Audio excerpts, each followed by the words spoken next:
ભાજપ આખરે 6માંથી 6 સીટોનો દાવો કરી રહ્યો છે મુંબઈમાં જીત માટે। ત્યારે કઈ રણનીતિ સાથે ભાજપ ચાલી રહ્યા છે તેની માટે વાત કરવા માટે આપણી સાથે ઉપસ્થિત છે મુંબઈ ભાજપના મહામંત્રી તેમજ ધારાસભ્ય યોગેશજી। યોગેશજી, હવે તો લગભગ પ્રચારને પણ એકદમ ગણતરીના કલાકો છે, પૂર્ણ થઈ જશે।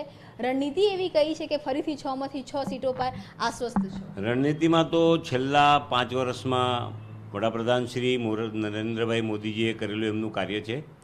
મહારાષ્ટ્રમાં મુખ્યમંત્રી દેવેન્દ્ર ફડણવીસજીના નેતૃત્વમાં મુંબઈ માટે મેટ્રોનું કામ હોય, મોનોરેલનું કામ હોય, કોસ્ટલ રોડનું કામ હોય, રેલવે માટે વધારાની બજેટની પ્રોવિઝન કરેલા કામો હોય, મુંબઈના વિકાસ માટે જે પ્રયત્નો બંને સરકારો તરફથી થયા છે, એટલે સામાન્ય રીતે મુંબઈનો નાગરિક એ નરેન્દ્ર મોદીજીને વડાપ્રધાન તરીકે ફરી વખત જોવા માગે છે। રણનીતિનો મોટો ભાગ આ છે અને બીજેપી શિવસેનાના એલાયન્સથી કાર્યકર્તાઓમાં ખૂબ મોટો ઉત્સાહ છે।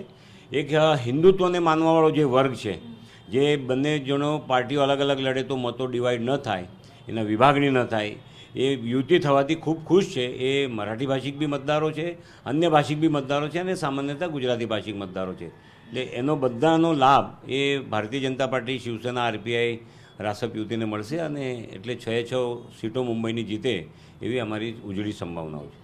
યોગેશજી, વાત કરવામાં આવે શિવસેનાની તો એક એવો તબક્કો પણ ચૂંટણી પહેલાં આવ્યો હતો કે જ્યાં નારાજગી હતી, ભલે પછી ભાજપ અને શિવસેના ફરી એક મંચ ઉપર દેખાયા। તો લાગી રહ્યું છે કે આ જે નારાજગી હતી એને દૂર કરી અને ખરેખર મનથી શિવસેના ભાજપ આજે ફિલ્ડમાં કામ કરી રહ્યા છે? ખૂબ જ મહત્ત્વનો પ્રશ્ન છે। નારાજગી કોઈ મતાંતર સુધી પહોંચેલી હતી કે મતભેદ સુધી પહોંચી હતી એટલી નહોતી। મતભેદ હતા, મતભેદ એટલે કાર્યપદ્ધતિ ઉપર એકબીજાના દરેક પક્ષની કાર્યપદ્ધતિ અલગ હોય છે, એટલે કાર્યપદ્ધતિ ઉપર આક્ષેપો થઈ શકે છે, પણ અંતે શિવસેના અને ભારતીય જનતા પાર્ટીના કાર્યકર્તાઓ 1985થી છેલ્લા 30 વર્ષથી એકત્રિત રીતે ઇલેક્શન લડે છે। પાછલું વિધાનસભાનું અને લોકસભાનું ઇલેક્શન છોડી દે તો એટલે કાર્યકર્તાઓનો ટ્યુનઅપ બહુ સારો હતો, નેતાઓના મનમેળ થયા છે અને લોકો ચાહતા હતા કે હિન્દુત્વના મતો ડિવાઈડ ન થાય, એનો લાભ બંને પક્ષોને મળવાનો છે।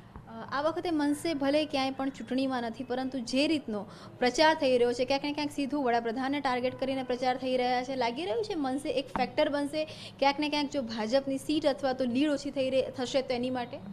મનસે મત વગરની સેના છે, મત નસલેલી સેના મરાઠીમાં એનો મુખ્યમંત્રીશ્રીએ ખૂબ સારું ડિસ્ક્રિમિનેશન કાઢ્યું છે કે મત નસલેલી સેના।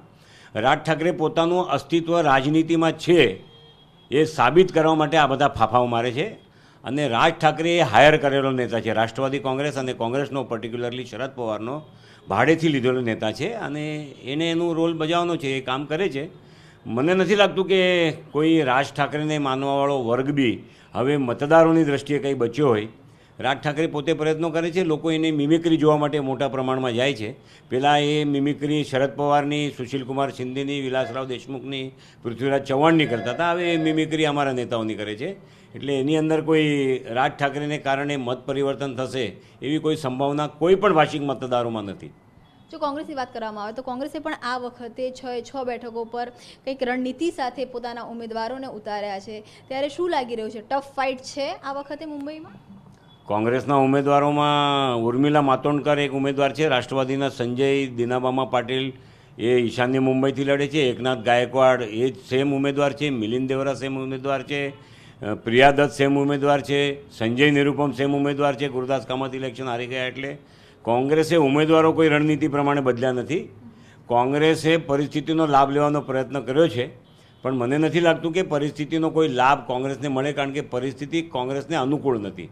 પરિસ્થિતિમાં લોકો હજી બી એક વખત નરેન્દ્ર મોદીજીને અને મહારાષ્ટ્રના મુખ્યમંત્રીએ મુંબઈમાં કરેલા કામોને મોકો આપવા માટે માગે છે અને મને લાગે છે કે કોંગ્રેસની રણનીતિ કાર્યકર્તાઓ નથી, જેની પાસે કોઈ સંગઠન નથી, જેની પાસે આપસમાં એક નેતાનું એક ગ્રુપ છે, એ કઈ રણનીતિથી કામ કરતો હશે? એટલે એ બધું લોકોને જોતોની કલ્પનાવાળી વાત છે।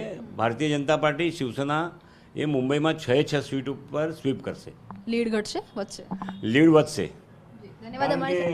લીડ વધવાનું કારણ છે કે મુંબઈમાં ભારતીય જનતા પાર્ટી અને શિવસેનાના મળીને 110-115 નગરસેવકો હતા, આજે બંનેના નગરસેવકો મળીને 160-170ની ઉપર છે। બંનેના આમદારોની સંખ્યા ગઈ વખતના લોકસભા વખતે આમદારોની સંખ્યા કોંગ્રેસની વધારે હતી. આજે ભારતીય જનતા પાર્ટી અને શિવસેનાના ભલે અલગ લડ્યા હોય છતાં આમદારોની સંખ્યા ભારતીય જનતા પાર્ટી અને શિવસેનાની વધારે છે. લોકપ્રતિનિધિ વધારે છે. લોકોની માટે કરેલા કામો છે એટલે લીડ વધશે.